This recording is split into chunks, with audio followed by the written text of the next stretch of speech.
ಅಲ್ಲ.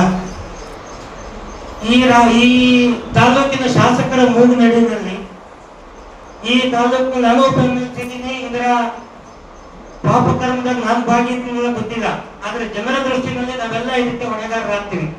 ಹಾಗಾಗಿ ನನಗೂ ಕೂಡ ಸಾಕಷ್ಟು ದೂರುಗಳು ಬಂದಿದೆ. ಶಿರಾ ತಾಲೂಕಿನ ಆಡಳಿತ, ವಿಶೇಷವಾಗಿ ನಗರಸಭೆ ಏನಿದೆ, ಈ ನಗರಸಭೆಯ ಕರ್ತವ್ಯ ಏನ್ ನಡೀತಾ ಇದೆ, ಖಂಡಿತವಾಗಲೂ ಕೂಡ ಜನಸಾಮಾನ್ಯರಿಂದ ಪೂರಕವಾದ ಕೆಲಸಗಳು ಯಾವುದು ಆಗ್ತಾ ಇಲ್ಲ ಅನ್ನೋ ದೂರು ನಾಗರಿಕರಲ್ಲಿ, ಜನಸಾಮಾನ್ಯರಲ್ಲಿ ಬಹಳ ಮಟ್ಟಿಗೆ ಕೇಳಿ ಬರ್ತಾ ಇದೆ. ಹಾಗಾಗಿ ನನಗೂ ಸಹಮತ ಇದೆ. ಈ ಮೀಟಿಂಗ್ ಅನ್ನ ಈಗ PHO ಬಂದಿದ್ದಾರೆ, ಬೇಕಾದ್ರೆ ನಾವು ಆರೋಗ್ಯ ಇಲಾಖೆ ಅಧಿಕಾರಿಗಳ ಒಂದು ಸಭೆ ಕರೆದು ಡೆಂಗ್ಯೂ ನಿಯಂತ್ರಣಕ್ಕೆ ಏನ್ ಬೇಕೋ ಆ ವಿಚಾರದಲ್ಲಿ ಮಾಡುವಂತದ್ದಾಗ್ಲಿ.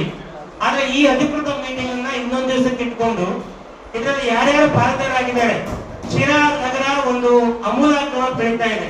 ಅದಕ್ಕೆ ಜಯಚಂದ್ರ ಅವರು ಕಾರಣ, ಎಲ್ಲ ಕೆಲಸ ಮಾಡ್ತಿರುವಂತ ಎಲ್ಲ ಜನಪ್ರತಿನಿಧಿಗಳು ಕಾರಣ ಆಗಿದ್ದಾರೆ.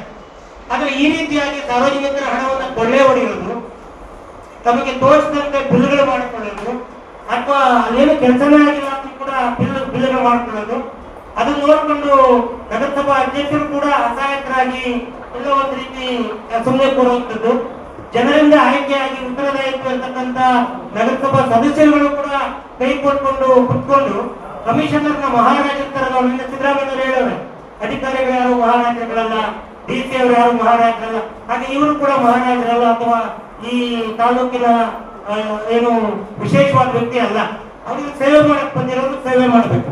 ಯಾವನೇ ಅಧಿಕಾರಿ ಇರಲಿ, ಅವ್ನು ಸೇವೆ ಮಾಡಕ್ ಬಂದಿರ್ತಾನೆ, ಸೇವೆ ಮಾಡ್ಬೇಕು.